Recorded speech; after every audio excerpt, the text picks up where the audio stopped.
everybody. Welcome to the Unshackled Moms Alliance. I'm Lisa Johnson, and I have such an amazing guest this week. I'm so excited to share her with you.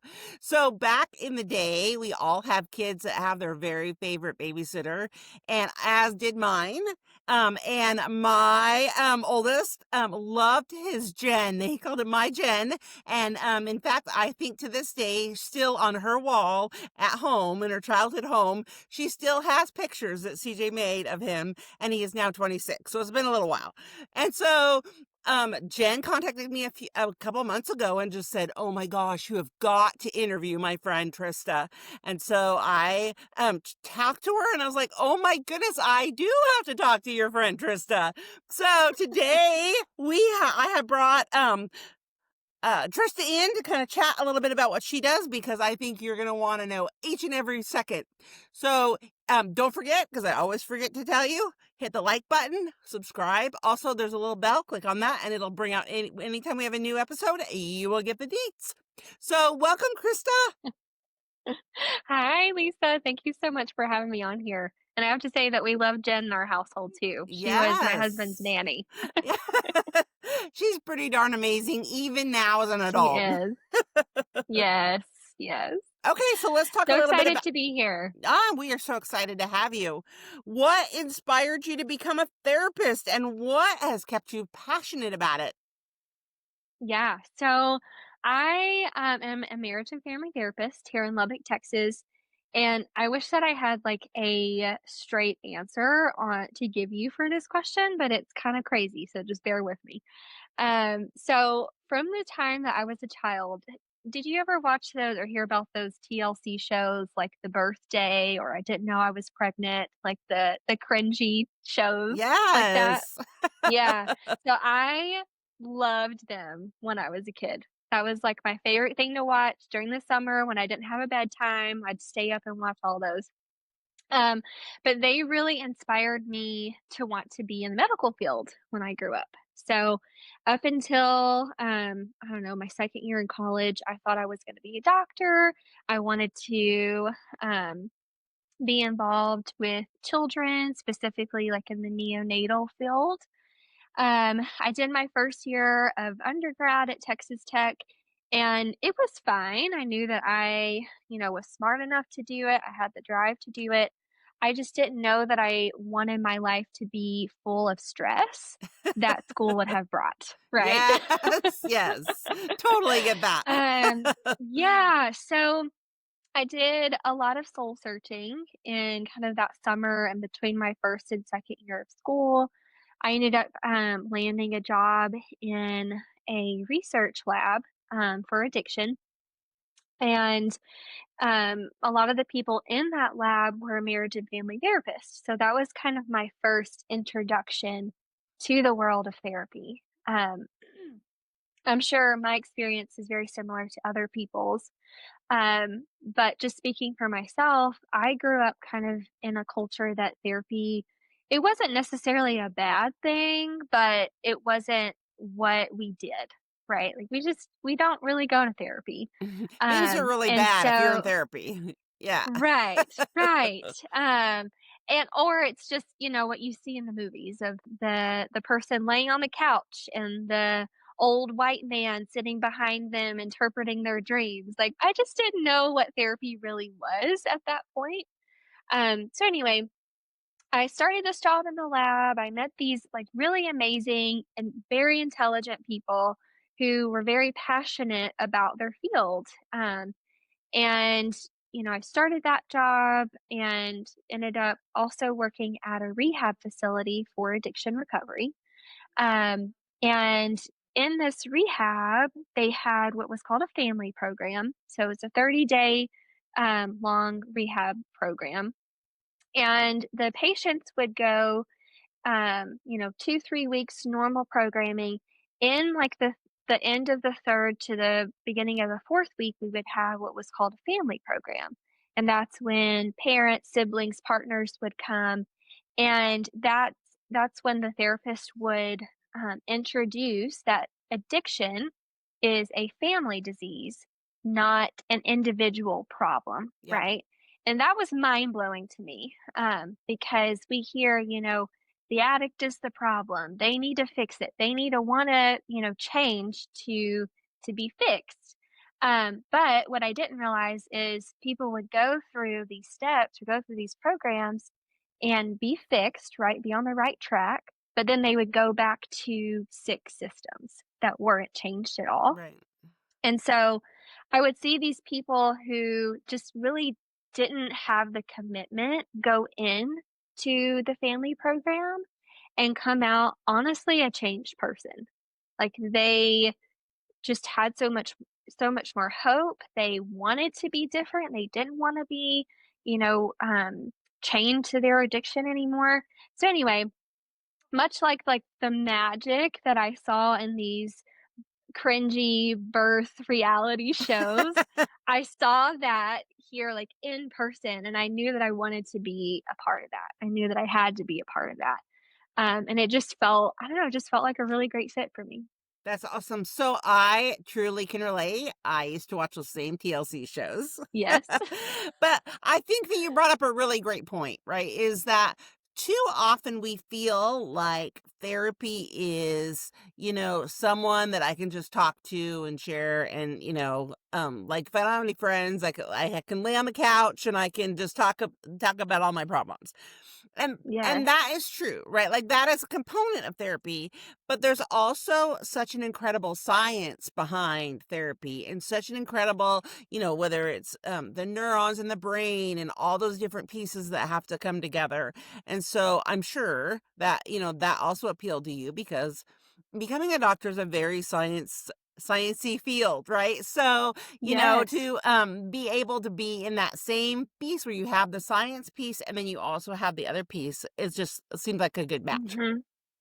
Yeah, yeah, and I also loved that, I people call psychology a soft science because it's not necessarily something that we can see, right? Something Mhm. we can measure, but it's not something that we can see. And there was I was, it's like a challenge that, I don't know, really spoke to me. I loved it.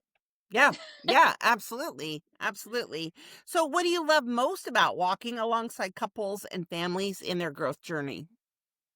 Yeah, so, um, I love working with couples, I love working with families, I really love working with individuals, all of the above, but I think what I love most is being able to be sort of like a myth buster. That people come in and they say, my life is falling apart, I'm the problem, tell me what to do to fix it. And honestly, a lot of my job is saying, actually, you're really normal. Like, this is a really normal part of life Yeah. and you're just surviving, you're trying to figure it out. But specifically working systemically, so with couples and with families, I love that the change we're making in the room today is lasting, right? It Mhm. will last for generations Yep. if the client like takes to heart what we're talking about in session and does it outside of therapy. Right? It's not just for them, it's for their kids, it's for their grandkids. It's amazing. Yes. So I, for Mhm. a lot of years, taught school, and there was something, so incremental to watch. Like first graders learn how to read at the beginning of the year, and then by the end of the year, they're reading like, just for example. And so I think that coaching and then therapy is similar in that. Like that's personally what I love is just to watch that blossoming and growing. They come. I have a lot of parents that come in and they're like, I don't know. Like, I was a really great teenager and I was straight-laced, and now I have this teenager that, sneaks out, and I'm like, "I don't know what to do," right? And just Yeah. to watch that or they are learning, who they are and learning as a parent, and then also learning about their child and knowing that, feeling good about who they are and feeling good about their parenting. It just is such a for me, it's just so exciting to watch. Yeah, and you brought up you reminded me of another point. I before I went into private practice full time earlier this year, I worked at a hospital in their employee assistance program. So I worked with a lot of nurses, a lot of medical providers, and going into the job, I was like, "How am I gonna do this? Like, I don't have the same experiences they do, right?" And really, when I was sitting in the room with them, they had the same response to me, like, "I don't know how you can do this." And really the big difference to me and the biggest payoff is I get to sit with these people in the most vulnerable times of their life Mhm. and in their pain, in the trenches. But I also get to see the other side of it with them. I get to see the growth and the destination. And that part is what keeps me doing this. It's truly miraculous. Yeah. Yeah. Yeah. 100%. So you have said that therapy is not a one size fits all experience and that clients are the experts of their own lives. Can you talk a little bit about what that means to you and what people often misunderstand about therapy? We touched a little Yeah. bit on it, but let's go a little bit deeper. Yeah, yeah. Well, first of all, no person is one size fits all. Every person is different. Everybody has different experiences. And so I have kind of made it my responsibility to try and get different trainings, get different experiences so that I can meet my clients where they are at. And that's something that I talk a lot about with my clients too is I want you to be a part of your treatment planning, right? Like I want you Mhm. to have a say. We're going to read these goals together. And if something doesn't fit for you, just let me know. We're going to figure it out together. Um, and I'm already laughing now because I know my husband is going to be laughing when he watches this. We disagree when it comes to the client is the expert versus the therapist is the expert. So Oh, I just yep. want to say that this is my personal belief. I'm not saying this is everybody's. um, but I mean, I see my clients at most 60 minutes out of the week and they Mhm. get to live their lives the rest of that time. They have been in their lives, they have lived their experiences, and so I don't ever want something that I say to feel invalidating to them. Really, I see my role as a person who has gone to school, has done some extra trainings, has worked really hard to have a plethora of tools to give to you, right? Yep. And the client's job is to decide what tool works best for me. And the important thing, implementing it outside of therapy. So Well, I that is always tell my, exactly right. yeah, So yeah, you want to, like a parent, and like, so many other professions, you want to work yourself out of a job, right? You want to hmm be able to give them the tools, help them practice it so that they can go out in their own life and they can use those tools and utilize them and then maybe come in, for touch up if they need to, but really you want to help them to be stand independently in their own emotional and mental health so that they can, fully live the life that they dreamed about. yeah. That's so funny. I actually tell my clients that all the time. My business model is the worst. I'm working myself out of a job. I don't want my clients to be in therapy for the rest of their life. I want Right. them to be able to trust themselves, to enjoy life, and always know that therapy is a tool that they can come back to. But that should never be, what we do all the time, every day, right? I feel like that is me personally failing the client because then they're not growing. Yeah. Yeah, Yeah. absolutely. Absolutely. And you're there for any new issues that come up. But really, I think it just builds so much confidence and it's so empowering to have somebody, work with you and then be able to go out and, do it on their own. Like, I just think Mhm. that that is such a great gift that you can give to anybody. Absolutely. And then to, or what am I trying to say?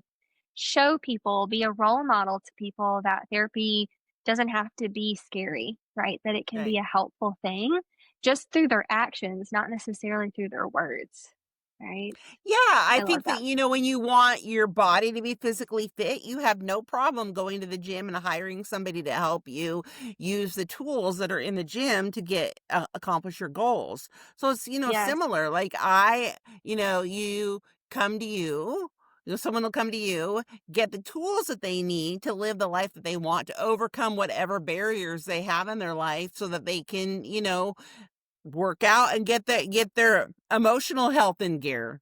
Yeah, absolutely. No, I love that analogy. So many people think you have to be falling apart to go to therapy, right? How do you help Mhm. people reframe therapy as something for every day and not just crisis? Yeah, surprisingly, well, I don't know if this would be surprising to you. This was surprising to me. I heard that more so from my couples. Like, our marriage or our relationship has to be falling apart before therapy is necessary, Yep. more so than I do from individuals. And I tell every client, I want you to come to me before your life is falling apart. When you start to see those red flags, because we have a lot more to work with, right? You still are in your relationship, you still have motivation to make change. And I think that leads into a pretty big misconception too of therapy is I am not here to fix you, right? I am here Yeah. to give you the tools and to be your biggest cheerleader. But you've got to put in the work, right? And so Yeah, if your life is absolutely. falling apart, if your relationship is falling apart, you're exhausted already. And so it's Mhm. much harder at that point to make change happen. Yeah, yeah, easier to work, it's harder to work from a place of crisis. It's easier to work from a place of just like, "All right, we're having issues." So you Mhm. said that, you like couples to come and when they start to see some red flags. Can you name Yep. some of those red flags so those, moms that are out there are like, "Well, I don't know that we need couples therapy," but what are some things that maybe pop up that say, "Maybe we should get a Yeah. little tune up?" Yeah, well, and I think I just wanna say at any point in your relationship, therapy can be helpful, right? Even if you're not necessarily seeing a red flag, but just, I don't know, you're feeling bored or date nights look like scrolling through Facebook and watching videos and not connecting, Yep. therapy can be helpful. But I would say some of the bigger red flags, definitely communication. I think that's number 1. So feeling like, either you're not heard or it's hard for you to hear your partner. If you are on guard, defensive with your partner, bottom line, we want your relationship to be a team approach. If it's feeling like you're against each other, that's a really good time to go to Yep. therapy. Yep. Yep, I love that. So, as a mom, life is crazy busy, right? You get up, you gotta get all the kids ready, you take them to school, you take them to daycare, you do all the after school things and dinner somewhere in there, we get this going, and then we go, and then the kids are up, and it's hard to get them to sleep, which you need to watch my sleep therapy, podcast if that's an issue in your house. And then we and then we're tired. And then so and then we look at our spouse and we're like, you know what? Let's just watch Game of Thrones or whatever we're watching, right? So, Yes, what yes. are some things that couples can do to help rebuild some of that connection? Yeah. So I am not a therapist to recommend doing a weekly date night or a monthly date night. Because like you just described, when are you supposed to do that, right? Like, when are you supposed to have a night where you can go out and do something with your partner? Yep, But what I usually recommend is find 10 to 30 minutes. If you can make it daily, great. If not, minimum 3 times a week where you just check in with your partner. yep, And it could be something as simple as, hey, how can I support you better today? Or what was something you enjoyed about today? What was something that you didn't enjoy about today? yep. Just to, I don't know, build on that friendship foundation that's so important, that keeps the intimacy alive, right? Doesn't have to be anything crazy, 10 to 30 minutes. And if we can do it once a day, great. If not, 3 times a week is great. Yeah, absolutely. And I think there's also something so incredibly magnetic about physical touch. So, like, if you are just too exhausted to even talk to each other or see each other, if you can, like, when you're Mhm. watching whatever show you guys watch together, if you can hold hands or, lay close together on the couch as you're watching, I just think that those nonverbal communication it's not the end Yes. all beat all, like, all those things of ass talking and whatever, but sometimes when you're just, like, dogged tired, just to, like, be close to each other, I think makes a big difference in the long run. Well, and I think you bring up a good point. We're never not communicating. We are always communicating something, even if we don't think we Mhm. are. Yep. But also, I think what I'm hearing you say, and I would agree, It's the intention behind it, right? Are we scrolling through TikTok videos together to dissociate, to not connect? Or is that something Mhm. that we really enjoy together that brings us Yep, joy, right? yep, The intention is the difference. yep, Yeah. absolutely, absolutely, and I think that that also brings up another little, topic, right? So, I think and correct me if I'm wrong, but I think it's also really important to sometimes do the things that your, partner wants to do that maybe you don't love. Like, Mhm. okay, if like, if they are a diehard Packers, go Pack Go, fan, Yes. and you are just not a football person, right? So, um, coming alongside learning some of those pieces of the game, learning, Mhm. just the bare necessities, it's only a few hours, right? Going and do that. Or like I personally would rather watch grass grow than play golf. But if I had a partner that loved to play Takes golf, about the I same would amount of time, right? yeah, pretty much, right? Go get in the golf cart and do your thing. But how Yes. important do you think that is in a relationship? I think it's very important. I think what you're hitting on here really is needs versus wants, right? And that's different for everybody. I mean, really, your partner's need might be that you go play golf with them because that's Hmm. how they feel connected to you. And I'm not here to encourage people to do things that they just absolutely hate, that's triggering for them. Right. But I think Yeah. you bring up a good point that it's just a few hours of your day. It makes your partner feel loved. It's filling their love tank. And so if their love tank is filled, they're going to be more likely to do things that meet your needs, right? To Yeah. give and a take. Yes. Absolutely. Absolutely. So let's talk about a little specialty that you have that I really Yeah. think so many women struggle with, including me. Mhm. So you have a strong focus on infertility and pregnancy related issues and postpartum mental health, which is whew, that's a lot. So let's talk Yes. about like what drew you to that area and then we'll kind of dissect it from there. Yeah. So, as I mentioned before, I used to work at a rehab. And really, I started as a therapist working in addiction. That's what I always thought was going to be my niche area. It was my first love. It's what brought me to therapy.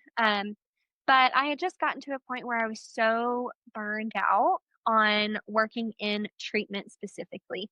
Um, and so I had turned in my 2 weeks notice. I was a semester away from graduating from grad school, and I just needed a break, right? I needed a break from addiction. I needed a break from working 40 hours a week. I just needed time. And I'm a believer, and I saw God a lot in that time of my life because the last set of clients that I had there just truly opened my eyes to other areas that I have interest in that bring purpose to my life. And this one client in particular was using alcohol to cope with years of infertility, just Mhm. completely broke her down. Yeah. Multiple losses, ectopic pregnancy. I mean, you think worst case scenario, she dealt with it. And um, I realized I just didn't have a whole lot of knowledge in the area. You know, you go to grad school and you think, okay, I'm going to learn everything there is to know about therapy. And really, you just get a foundation, which, that's to be expected. You can't learn everything there is to know in 2 years about something. Right. Um, but I kind of started doing my own research. I listened to a really great podcast called Mom and Mind, and it was developed by another therapist who has the same credential that I do. It's a perinatal mental health certificate. And just hearing these women and men share their stories about infertility, postpartum mental health, and just how it changes the game for so many people. I just realized that it's not talked about enough. And going back to the magic piece of working with families, I started to feel that spark again, right? I was very burned out. I still loved therapy, but I was very burned out in what I was doing. And I just started feeling excited again, excited to learn things, excited to work with people on Yep. something that's supposed to be so natural that we're told is so easy, that just isn't, right? Right. Yep. Yeah. So anyway, Yeah. that's what brought me So, here. well, I think that that is pretty incredible. I think that infertility and all those different pieces are such a women quietly suffer too often with those things. They happen, it's traumatic, and they just like either they blame themselves or they just internalize it and like like okay, well, you got to move on because too Yeah. often, the response by friends and family is, "Oh, well, you can try again," or "It'll happen for you, it just now is not the time," or, like, those are Yeah. so well-meaning, but so Yes. painful, and I feel so like we the could do a whole podcast on what to say and what you shouldn't say.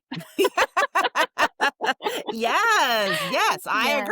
I agree, but why don't you give us just a few 3 like, maybe 3 things you should say that are helpful and 3 things you should not ever say because it just is not Yeah. helpful. Yeah. I think, okay, ev going back to what I said earlier, every person is different, everybody's Yep. experience is different, so I would really recommend, if this is a person that, you're close with or, any whatever your relationship is, ask them how you can be supportive to them. Mhm. Because they might Yeah. not even wanna talk about it, right? They might be so tired of thinking about it constantly, and that's the reality Yep. that they live in, that having a conversation with you is their escape, right? So Yep. really turning to them, asking that person, "How can I support you better?" Right? Yep. Yep. Um, and as far as things that, you shouldn't say, well, at least you can get pregnant. At least you can get pregnant. Or, it'll happen. Or you just need to stop stressing, right? When you stress, then it causes infertility.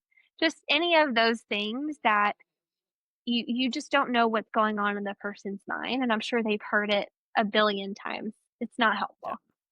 Yeah. No. No, and, I no, like, we tried to have, my oldest for 9 years. So, like, the Mm. idea of going through your 20s and having, everybody's having their babies and then you're not. It's Yeah. like, Yeah. great. And so you have to go to one more baby shower because you love your friend Julie, but you're not really loving the idea that she's gonna have a baby Yes. and you don't. It's like, it's Yes. so hard. Yes. And I think that's a really good point too of, whatever side you're on. If you have a friend who has struggled to get pregnant and you are really excited to be pregnant and want them to be a part of that, knowing that it's not about you, right? That they're not responding in the way that you would hope that they are. Mhm. But just going back to what I said before, asking them how you can be supportive. And maybe that is giving them space, or maybe that is fully involving them in the process too, right? Just not being afraid to just, I don't know, say it out loud and ask the Yeah. person. Yeah. Yeah, absolutely. I was thinking that very same line, right? Is even if you say, go, let's go have coffee, right? Okay, so Mhm. I know that you have been trying to get pregnant for all this time and that it might be bringing up feelings because, I'm ready to pop this baby. But like, how can we but I just want to let you know that I love you. I care about you. Let's Mhm. talk about how you're feeling. Even that little Yes. opening, and they may say, "You know what? I don't wanna talk about it." Okay, well, great. Just know that I love you and I'm here. Just that Mhm. offer that support. And I think that that is also true with any trauma that you have. If you go and say, "Do you wanna talk about it?" And if they say, Mhm. or I'm here to listen, or Mhm. I'm here to go take you out and, let's go and hit the trails or whatever you guys like to do. Like Yeah. both. Yeah. Whatever you need, I'm here. And because Yeah. sometimes when you're in that moment, you can't really think about what you want or what you need. You just like, and so those Yes. tips help so much. Would you want me to sit here and like we can just watch Housewives together, or would you rather that we go out and do something like, or we can just sit in silence? Whatever you want, I'm Yeah. here. Yeah, Or even, like, not I agree of sometimes asking, or, I don't know, being in a place of grief, you don't even know what you need, and yeah, so being a person that just brings dinner one night, so yeah. they don't have to think about it, or, I don't know, inviting them out to coffee, inviting them out to a movie, just something to kind of, change the scenery or shock their system a little bit so that, they're not living in that space every second of the day. Yeah, and I Yeah. think it also says when you bring dinner or you take them out to coffee that it says, "I get that you're going through a really hard time right now, and I Mhm. just want to minister to you in a small way and just let you know I care about you." Yes, yes. Being in that place of grief, it's so hard to even do the basic necessities. Mhm. So feeling like your friends or your support system sees that and takes Yep. care of that for you speaks volumes. Do Yeah. you think that we've come a long way or made very much movement in the idea of because it used to be really frowned upon. Like, and I think that that has carried over generation. Like, okay, you lose the baby, you move on, you go, back to the farm work, Mhm. or you go back to whatever you're doing, and life goes on. We'll have another baby. Where I feel Mhm. like we're having better conversation about it. What are you seeing in your practice?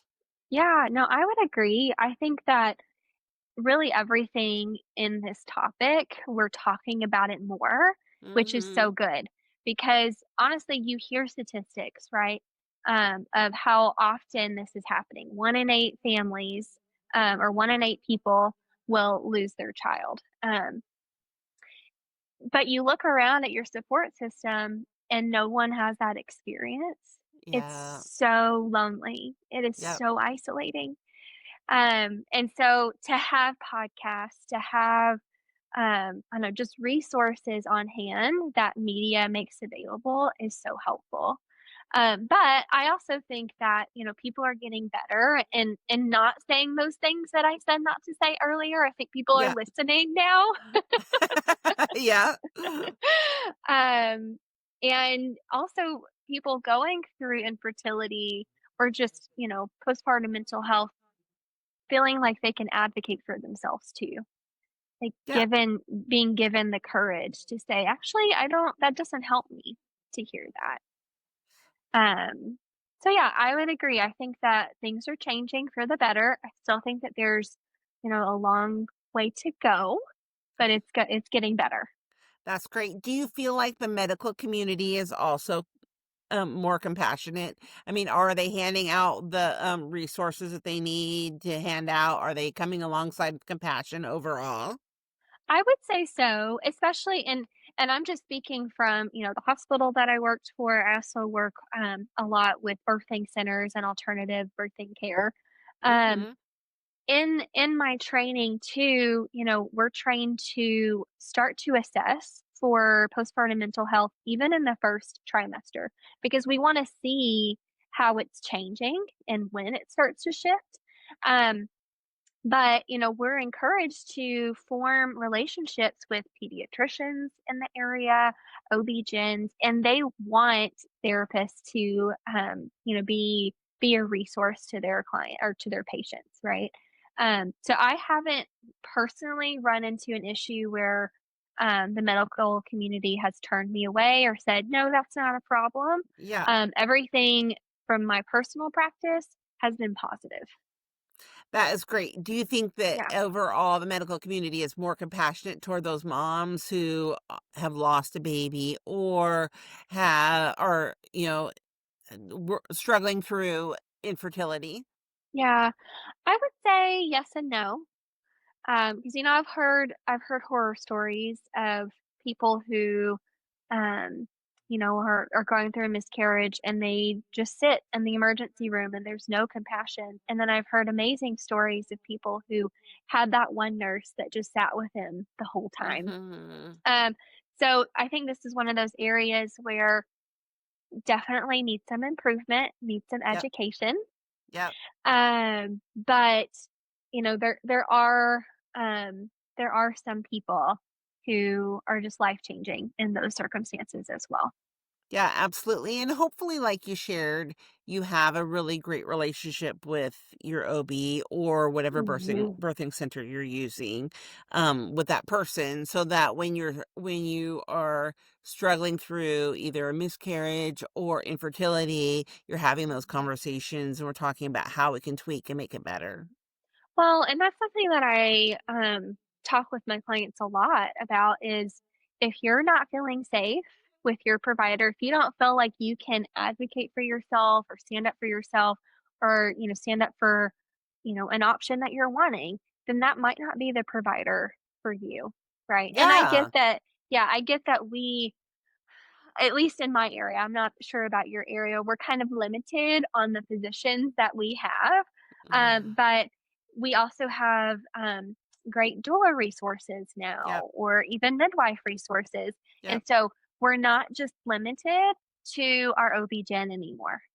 We Yep. have other options if if you don't have that great relationship with your OB-GYN. Yep, absolutely. Yeah, I think nationwide it's becoming more and more prevalent, different alternatives and there's there are options out there. Yeah, yeah, and I think too, because I know that there are many women who don't wanna do the alternative route, and that is totally fine. Your Yep, story is what works best for you, right?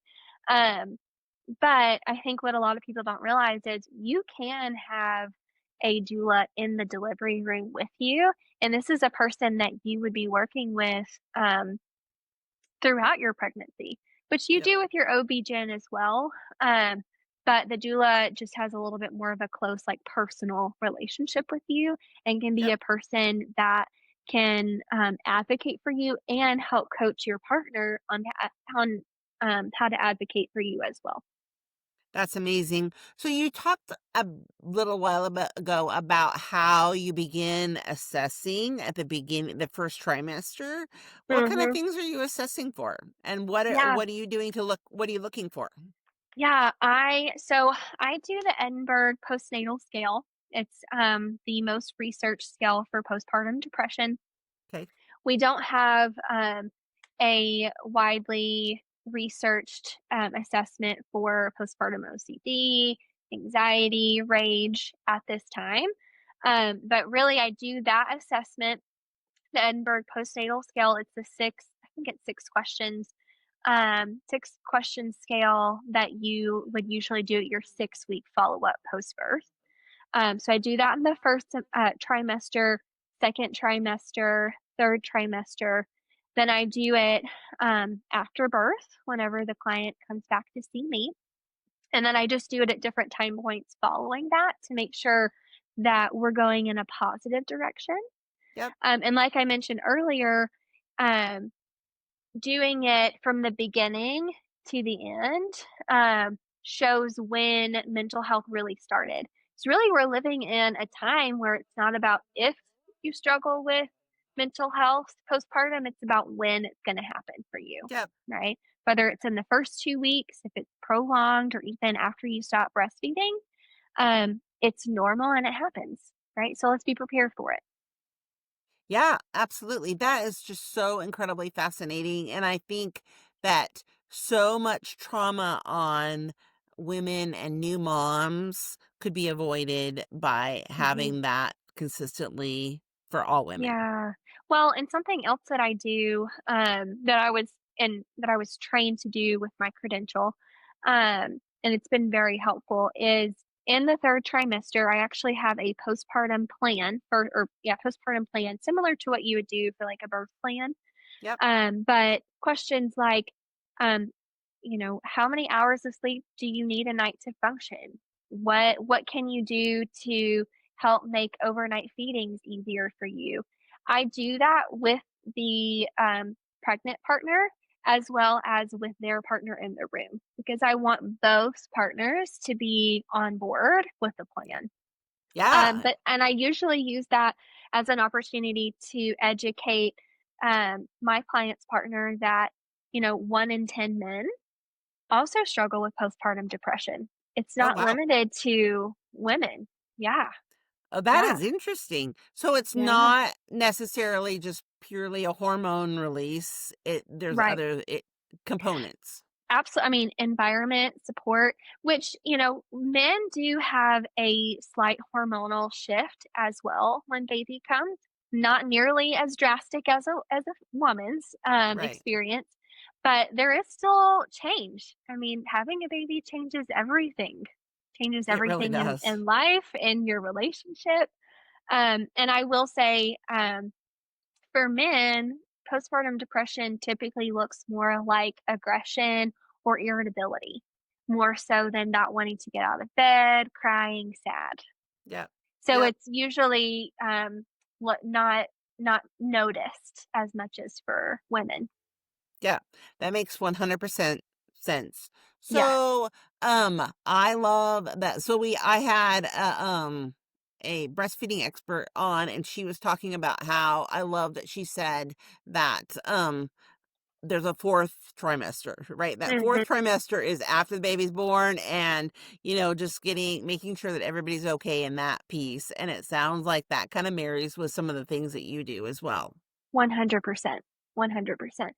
And what I tell people, and I've seen in my practice, is postpartum mental health can last even as long as 4 years after Wow. having your baby, right? Especially if it goes untreated. We're definitely looking at other factors like what does your support system look like? What does your environment look like? I do ask questions about like your breastfeeding journey as well. So there's a lot that goes into it. Oh my Yeah. gosh, that is amazing because you're right. I read recently that your body doesn't completely go back to, well, it never goes completely pre-baby, but Sure. it doesn't completely stabilize until like 3 to 4 years after your baby's born. Yeah. And a lot of times moms have a baby and then 2 years later or so get pregnant again, and Yes. so they're like, adding hormones to hormones. Mhm, mhm. Yeah, I was gonna say that, especially the area that I live in, having children young, right? I say young, early 20s, and then having children 2 years apart is very common. And Mhm. so that's a lot of what I do with educate people of, your hormones aren't completely leveled at that point yet, right? And Right. then you're adding more on top of that, more change. And so a lot of what I do in therapy is just normalizing that this is a very unfair natural experience that you're having. So let's myth bust some of this stuff. Let's shift some of those perspectives that you have about yourself, some of those expectations. I Yeah. love that. So what are some, like, name top 5 things that is really important to have to make sure Mhm. that you're supportive in that 4th trimester, right? So, Yeah. um, how can I get my partner to help during those things? What are some of the conversations that we should have? What can I Mhm. do? That Yeah. first time mom or second time mom is listening and she's like, "Oh my gosh, this is me. I need help." Yes, and excuse me, I'm not sure if you're able to, like, put links in a show note or something. I can Yeah. totally send you that postpartum plan that I go through. It comes from, Postpartum Support International, so it's not something that I made up myself, but it's very helpful. Um, but some of the things that I talk about with my clients is boundaries. Let's talk about those before baby comes, right? So, Mhm. what are our expectations of visitors? How long are we wanting visitors to stay? How many visitors are we wanting to have at one time? Are we comfortable with other people holding baby? That type of thing. Um, Nutrition is going to be really important as well. So, are we expecting partner to cook for us? Are we having a meal train? Are we ordering? Like, what are some of those? What are we doing for that? Also, thinking now, what brings me joy that I do for self care now, and how can I incorporate that in my day for 5 or 10 minutes every day? It could be something as simple as um, opening the curtains so that the sun hits my face. Yep. It could be, um, I don't know, taking a self-care shower, making sure that is a priority, when baby comes. It could be so many things. Listening Yeah. to your favorite podcast, right? Whatever that looks like for you. Oh gosh, let me think. And making it clear for your partner that that is what you need. Yes, Because yes. showering, whoo, that is such a huge thing to be Mhm. able to. And I think most moms struggle anyway, but like, I mean, I think that's a process that your baby will be fine if you take a 15-20 minute shower. Like, you stand Yeah. there, let the water soak on you. Like, this is filling your cup, right? And Yes. that's okay. Yes. Where and your partner will be okay for it, like, 'cause Mhm. we've had that conversation as a mom, what we're expecting, helping partner if they, never been exposed to babies or whatever that looks like, so that we feel comfortable getting in the shower for 15 or 20 minutes, knowing that baby is taken care of, because you have to take those times to fill up, and your partner is able, right? Like, I Mhm. think too often as moms, we think we need to do it because this is how it's supposed to be done. But Mhm. if you have to teach your partner so that you're comfortable, great. But your partner is able to step in and fill in the gap. Absolutely, absolutely. Something else I'm thinking about too, going back to nutrition, breastfeeding Mm-hmm. is a heavy loaded topic. And so I'm so glad that you had someone on your podcast to talk about this. I just heard the phrase actually 2 days ago that fed is best. Fed Yes, is I love best. that. I love Yep. it. Yep. And so having that conversation before with your partner specifically, right?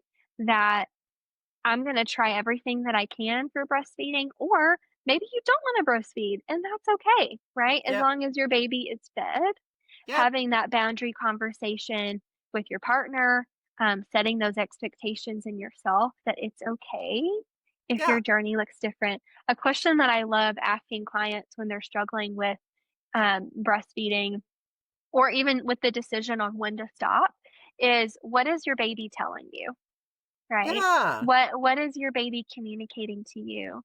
Um, is your baby is your baby not wanting to eat directly from you? Are they enjoying the bottle? Like, what is your baby saying about this versus what you think is Right. Yep. happening? Yep. Yeah.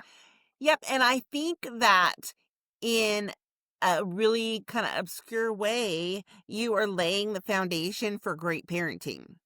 Right? Mhm. Like, because whether your baby is newborn or they're 11, they're able to tell you what they want, and not that you should give your child everything they want. However, it is important to be listening to them and having those dialogues. Even as a Mhm. newborn, you're having that same dialogue, right? So, like, what if a baby likes or young baby likes bottle instead of breast. So, like, you're Yeah. giving them the opportunity to choose for themselves, even before they're a year old. Yeah. Yeah, absolutely. And one other thing that I wanted to say about this is, um, whether you're a person who writes down positive reminders on your mirror or what, I think just the phrase, your baby loves you, my baby Hmm. loves me is Yeah. important. I do. I think so too, because I think that mama guilt is real, and we are Yes. sure that we are going to mess our children up enough that they have to be in therapy. Not that that's bad, but, but I mean, like, I, I don't love that, my boys sometimes go to therapy and talk about some of the things that I did as, a Yes. young mom. Like, because I want what's best for them, their whole upbringing, right? I want Mhm. everything that I've done was just been amazing and perfect. Yes. But the Yes. reality is that doesn't always happen. And my kids still love me. So that's good. Yes.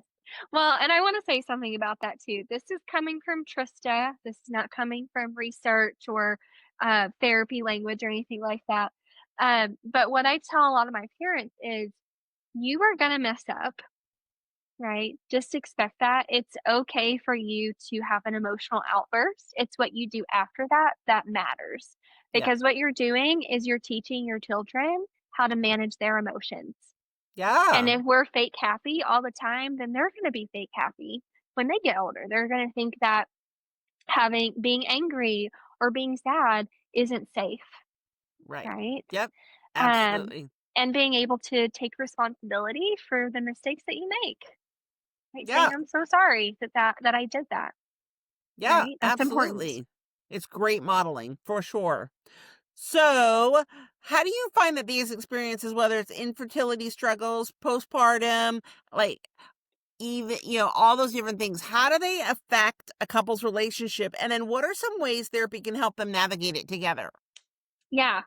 So, I would say it impacts everything. I think becoming a parent or entering into that phase of life impacts everything. I think it impacts your connection to one another, it impacts intimacy, it impacts sex, it impacts your relationship with other people. Um, and just your relationship with yourself, right? How Yeah. you view yourself. I hear a lot of times, whether it be infertility of my body is broken, my body's not doing what it's supposed to do, Mm, to I don't know who I am anymore as a parent. yeah. I'm just a parent. I'm not a human anymore. And so I think therapy can be really helpful in shifting those negative narratives, those negative stories that we're telling ourselves about ourselves, Yeah. right? And of course, ideally, I would love for my clients to leave with a positive outlook on things, but that's not always doable, not Yeah. always realistic. And so I really try to teach my clients that it's not always about positive, it's about finding some neutrality, something that Yeah. you are just okay with, or you're not okay and you're not okay. It's just there, Yep. right? Yep. So that's really what I try to work hard to do with my clients and It's shifting such a those great first perspectives. step for sure. For sure. Yeah, So, what is one simple but powerful way? Well, I think that you already brought it up, that how they can communicate better, right? yeah, Cultivating yeah, closeness, though, can be intimidating. So, what are some hmm, everyday practices that couples can do to feel more connected? yeah. Well, and I think we kind of talked about that too. The talking, finding things that you enjoy. But what else would you like to add to that? Yeah, I was gonna say, one tool that I try to teach every client, or really every person, is reflective listening. A pretty, I don't, some people hear about it, some people don't. But reflective listening is being able to listen with your ears and not with your mouth and Mm-hmm. say, okay, this is what I'm hearing you say, Yep. summarizing, not adding any passive aggressive jabs in there, just stating what you're hearing your partner say or the other person say to make sure we're on the same page. Because a lot of times we're talking about the same thing while really talking about something completely different and not Yep. even knowing it. Yep. Yeah. Absolutely. Okay. Yeah. So, last question before we get to the Hmm. rapid fire. Okay. There's a postpartum mom who is at home or in the coffee shop or wherever she Yes. is listening. What word of encouragement can you give to her today? Yeah. So I really just want these moms to hear me when I say you were created to be this baby's mom, and your Yeah. baby loves you. And you are going through the most unfair natural process that there is, and you're doing the very best that you can. And I also want you to hear that you're not alone, that there are so many support groups that I can give you, Lisa, the links to, but also just people in your circle that um, want to have the opportunity to be there for you. So don't feel guilty reaching out, sending a text. Even if it's not, I'm struggling, it can just be, hey, have you watched the recent Housewife episode? Right. So don't be afraid to reach out. I love Yeah. that. I love that so much. So, I think you had so many great things to share today, and I hope that this conversation has been and encouragement to many moms out there. Um, and as my listeners know, the last thing we do is a little rapid fire Now I'm a little nervous. session. But as I always share that it starts off as rapid fire, but often I find things interesting. I'm like, oh, let's discuss that. So we'll see how this goes. So this is, Okay. I'll ask you the question. You say the first thing that comes to your mind. Okay. All right. Easy. We'll start off easy. Coffee or Okay. tea? Tea. Tea. How do you like your tea? Tea. Hot. Yes, I can't do caffeine, so any kind of, peppermint or chamomile, I love it. Oh, that's amazing. So are you an early bird or a night owl? Early bird, for sure. My husband will laugh when he sees this too because I try to stay up, and I usually just fall asleep by 9:30, and then I'm up at 7 a.m. in the morning. Is your husband a night owl? He is. He is. He's super grumpy in the morning and is tired until about, like, 9:30 when I'm going to bed, then he has all the energy. Amazing. So, favorite comfort food after a long day? Ooh. Okay, the first thing that came to mind is the ropes candy, which is so funny because I don't eat that normally, but that's what came to mind.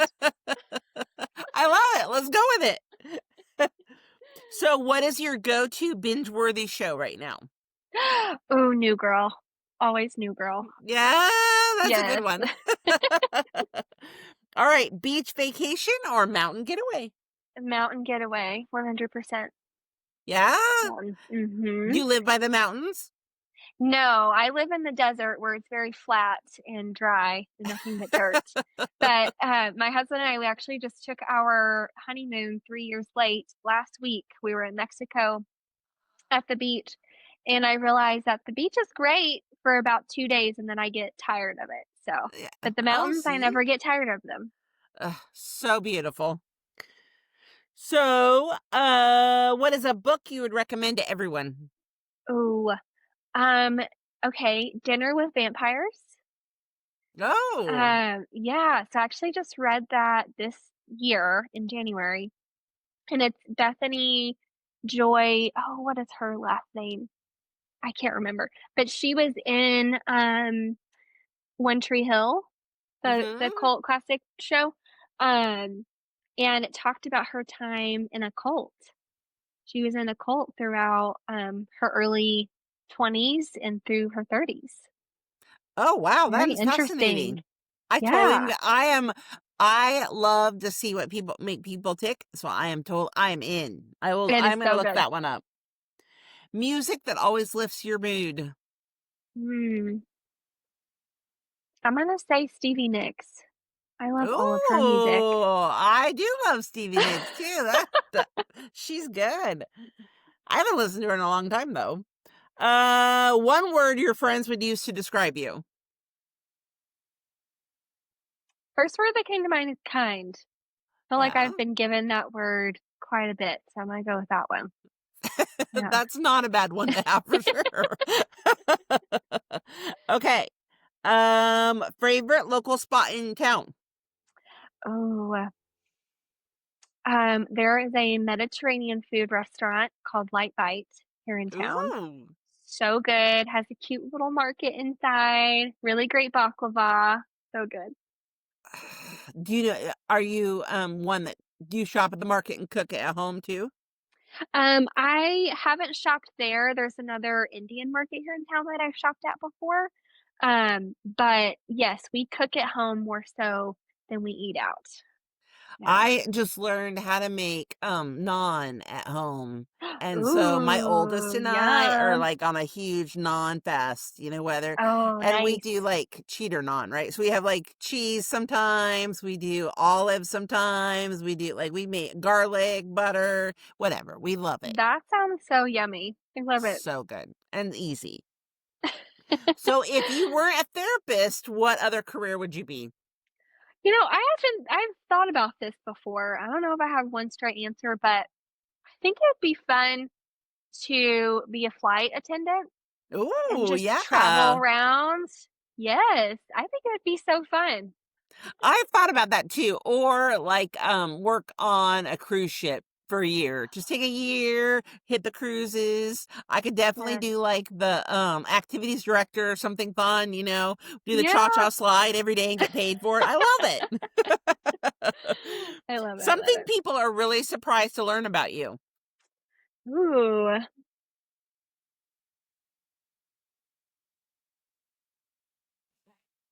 I'm a pretty open book. That's hard. Um, I guess I'm fairly good at playing darts. I'm bad at Oh. everything else. I'm not athletically inclined at all, but I think it's just my technique is throw it and don't even think about it, and it works for me. So, You just like throw randomly and it yep. hits the bullseye every time. Oh my gosh. Okay. So, the last thing that made you laugh out loud. Ooh, oh gosh. Okay, you can't judge me though. Oh, no judgment. Okay. Um, you know those videos, of people who are, like, getting hurt, like, fall, like, slip and fall or something like that? Yeah, yeah. I'm a horrible person because anytime somebody gets hurt, my first reaction is just to laugh out loud. Even though, like, I'm worried about you, I'm not laughing at you, it's just, like, an awkward response. I think though we are trained that way, right? I mean, Bugs Bunny gets hurt, Daffy Duck gets hurt, No. all the cartoons, and that's the humor in that cartoon. So, Yes. yes, Yes. you're just trained that way. Conditions. Who is your dream dinner guest, living or Ooh. dead? Oh, okay. Okay, I think it would be really cool to have dinner with Amelia Earhart to figure out what happened to her. I know, where Yeah. she went, what she saw.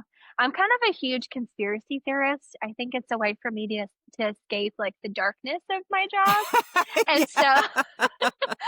I think that would be so cool to have dinner with her.